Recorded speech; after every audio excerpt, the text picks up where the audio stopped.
अस्सलामुअलैकुम and hello, welcome to my YouTube channel CSS3 expert. ये हमारी रैंडम CSS प्रॉपर्टीज़ की सीरीज़ चल रही है जिसमें आज हम कलर्स के HEX यानी हेक्साडेसिमल फॉर्मेट पे बात करने लगे हैं। यानी कलर्स को हेक्साडेसिमल फॉर्मेट में मेथड पे कैसे लिखा जाता है। तो चलिए स्टार्ट करते हैं।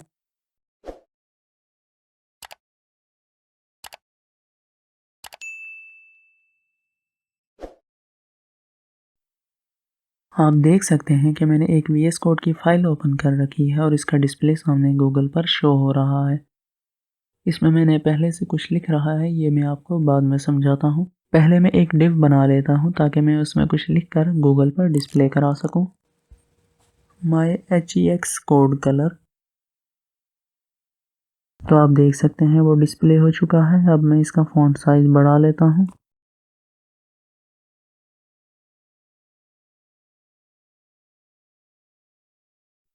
इसका फ़ॉन्ट साइज़ भी बड़ा हो गया।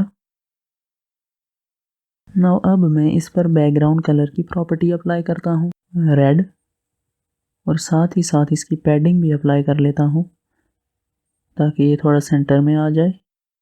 नाउ अब ये जो कलर है, बैकग्राउंड कलर हो, बॉर्डर कलर हो, जिस किस्म का भी कलर हो, उसे लिखने का एक और भी तरीका होता है जिसे कहते हैं HEX हेक्साडेसिमल मेथड। जिसको लिखने का तरीका यह है कि पहले एक हैश साइन लिखा जाता है और उसके बाद 6 डिजिट्स में उस कलर को लिखा जाता है, और उसे लिखने का तरीका मैं अभी आपको बताता हूँ। ये HEX जस्ट मैंने आपको दिखाने के लिए लिखा है। इसमें जो पहली दो वैल्यूज़ हैं वो रेड कलर के लिए होती हैं। आप जानते हैं कि रेड, ग्रीन और ब्लू कलर को मिक्स करने से सारे कलर बन सकते हैं, इसलिए हम रेड, ग्रीन और ब्लू को लिखते हैं और उनकी मिक्सिंग से बाकी कलर्स बनाते हैं। तो पहली दो वैल्यूज़ रेड के लिए, नेक्स्ट टू वैल्यूज़ ग्रीन और फिफ्थ और सिक्स्थ वैल्यू ब्लू के लिए। अब रेड के लिए, ग्रीन के लिए और ब्लू के लिए सेपरेटली 256 वैल्यूज़ होती हैं। अब आप ये सोचेंगे कि 2 डिजिट्स में 256 वैल्यूज़ कैसे आएंगी, तो मैं आपको बताता हूँ। तो इसमें सबसे पहले 0 से वैल्यू स्टार्ट होती है, 0 1 2 3 4 5 6 7 8 9, और 9 के बाद यहाँ पर 10 नहीं आता। 0 के साथ 9 के बाद और भी वैल्यूज़ होती हैं। जनरली मैथमेटिक्स में 0 9 के बाद 1 0 10 आता है। यहाँ पर 0 8 0 9 और 0 9 के आगे और भी वैल्यूज़ हैं, तो वो कैसे लिखते हैं, 0A 0B 0C 0D 0E and 0F। Now 0F के बाद इधर 10 आ जाता है। जनरली जो 10 है वो 0 9 के बाद आता है, मगर यहाँ पर 10 जो है वो 0 9 के बाद नहीं, 0F के बाद आता है। तो अब 0F के बाद हम लिखेंगे 1 0 10। जैसे मैथमेटिक्स में 0 से लेकर 9 तक वैल्यूज़ होती हैं, यहाँ 0 से लेकर F तक होती हैं, इसलिए 0 से लेकर F तक जाने के बाद 10 आता है। तो उम्मीद करता हूँ ये सिंपल सा पैटर्न समझ आया होगा। अब उसके बाद 1 1 11 1 2 1 3 1 4 इस तरह करते करते 1 9, और फिर चूँकि 9 के बाद और भी डिजिट्स हैं यहाँ पर A B C D E F, तो 1 E 1 F पर जाने के बाद इसका 20 आएगा। यानी जिस तरह 0 से लेकर F हम स्टार्ट में गए थे, यहाँ पर भी 1 के बाद F तक जाएंगे। 1 9 19 के बाद 1A 1B 1C 1D 1E 1F जाने के बाद 20 20 आएगा। नाउ यहाँ पर मैं आपको कुछ और भी बताता हूँ जो यहाँ पर मिस है, मैंने नहीं लिखा। अगर हम पहुँच जाएं 9999 पे, तो उसके बाद क्या होगा, 9 9 के बाद 9A होगा, 9B 9C 9D 9E 9F के बाद फिर क्या होगा, यहाँ पर चूँकि 9 के बाद और भी डिजिट्स होते हैं, इसलिए 9F के बाद 100 नहीं आएगा। 9F के बाद चूँकि 9 के बाद A था, तो यहाँ जिस तरह 1F के बाद 2 0 हो जाता था, यहाँ पर 9F के बाद A 0 हो जाएगा, क्योंकि 9 के बाद A आता है। अब यहाँ पर A 0 हो जाएगा 9F के बाद। ये मैं आपको दोबारा रिपीट कर दूँ कि चूँकि यहाँ पर 0 से लेकर 9 नहीं बल्कि 0 से लेकर F तक डिजिट्स हैं, इसलिए 9F के बाद 100 नहीं आएगा। जिस तरह 8F के बाद 9 0 आ जाता है, यहाँ पर 9F के बाद A 0 आ जाएगा, क्योंकि यहाँ पर 0 से F तक डिजिट्स हैं। इसी तरह A1 A2 और करते करते A9 के बाद AA होगा, AB AC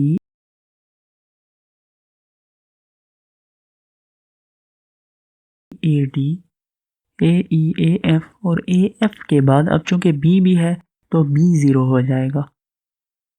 जिस तरह पीछे 9F के बाद A0 हुआ था, यहाँ पर AF के बाद B 0 हो जाएगा। और इसी तरह B के बाद C D E E1 E2 और करते करते E9 के बाद EA होगा, क्योंकि 9 के बाद A भी है, EB और सीधा जाते हुए EF पर। अब EF के बाद क्या आएगा? EF के बाद F0 आएगा। F0 से आगे जाएंगे F9 तक, फिर FA FB FC FD FE और लास्ट FF हो जाएगा, डबल F। अब ये आप देख सकते हैं, अगर आप इनकी काउंटिंग करें तो ये 00 से लेकर FF तक 256 नंबर्स हैं, 256 वैल्यूज़ हैं।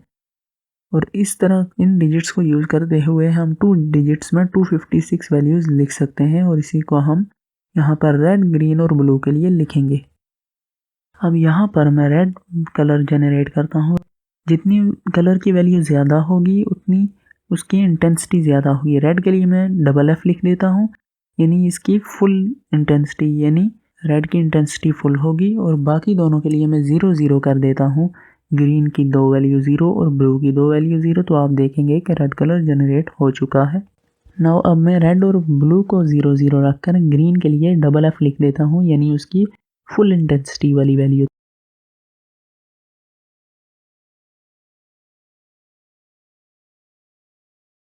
तो आप देख सकते हैं कि रीलोड करने पर ग्रीन जनरेट हो चुका है। इसी तरह मैंने डबल F ब्लू के लिए रखा तो ब्लू कलर जनरेट हो गया। अब मैं ब्लू की थोड़ी कम वाली वैल्यू लिखता हूँ और आपको दिखाता हूँ उसकी इंटेंसिटी कैसे कम होगी। आप देख सकते हैं कि वो लाइट हो चुका है। अब मैं कोई और डिफ़िकल्ट कलर जनरेट करता हूँ, जैसे कि पिंक।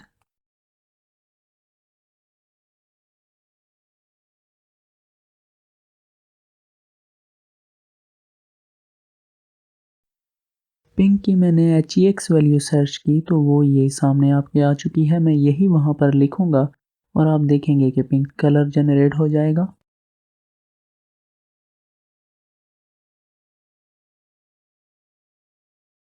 तो आप देख सकते हैं कि पिंक कलर बन चुका है। नाउ अब हम पर्पल बनाते हैं।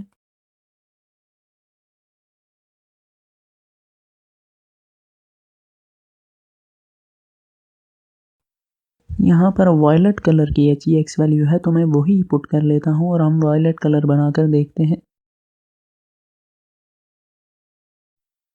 तो रीलोड करने पर आप देख सकते हैं कि वायलेट कलर बन चुका है।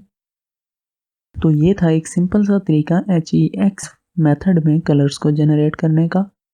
नाउ अब यहाँ पर HEX वैल्यू के साथ भी, जैसे कि RGB और HSL के साथ ट्रांसपेरेंसी का ऑप्शन होता है, यहाँ पर HEX के साथ भी होगा, लेकिन वो जनरली यूज़ नहीं किया जाता। उसके लिए हमें 2 वैल्यूज़ और ऐड करनी पड़ेंगी और वो ट्रांसपेरेंसी के लिए होंगी। ये भी 0 0 से लेकर डबल F तक होंगी। और अगर आप डबल F लिखेंगे तो उसकी जो ओपेसिटी है या जो अल्फ़ा है वो फुल होगा और ट्रांसपेरेंसी 0 होगी। यहाँ पर वैल्यूज़ ट्रांसपेरेंसी की नहीं है, ट्रांसपेरेंसी के ऑपोजिट जो अल्फ़ा होता है उसकी हैं। अगर आप फुल वैल्यू देंगे तो अल्फ़ा फुल होगा, यानी कलर फुल इंटेंसिटी के साथ होगा और ट्रांसपेरेंसी बिल्कुल लो होगी। और इसी तरह अगर आप अल्फ़ा कम देंगे, यानी FF नहीं बल्कि कोई लोअर वैल्यू देंगे, तो अल्फ़ा कम होगा और ट्रांसपेरेंसी ज़्यादा होगी। जैसे कि आप डबल F के साथ देख सकते हैं, उसकी ट्रांसपेरेंसी 0 है और अल्फ़ा फुल है। 0 0 के साथ आप देख सकते हैं कि बिल्कुल अल्फ़ा 0 हो चुका है, यानी ट्रांसपेरेंसी फुल है। अब मैं कोई मिडल वैल्यू देता हूँ तो आप देख सकते हैं कि अल्फ़ा दरमियाना है, यानी कुछ ट्रांसपेरेंसी आ रही है और कुछ कलर भी नज़र आ रहा है। और ये मैंने इसको दोबारा से डबल F करके इसके अल्फ़ा फुल कर दिया। तो ये थी आज की वीडियो। उम्मीद करता हूँ आपको वीडियो में कुछ नया जानने को मिला होगा। वीडियो अच्छी लगी हो तो लाइक, कमेंट एंड शेयर कर दें और चैनल को सब्सक्राइब करना मत भूलिएगा। Thank you.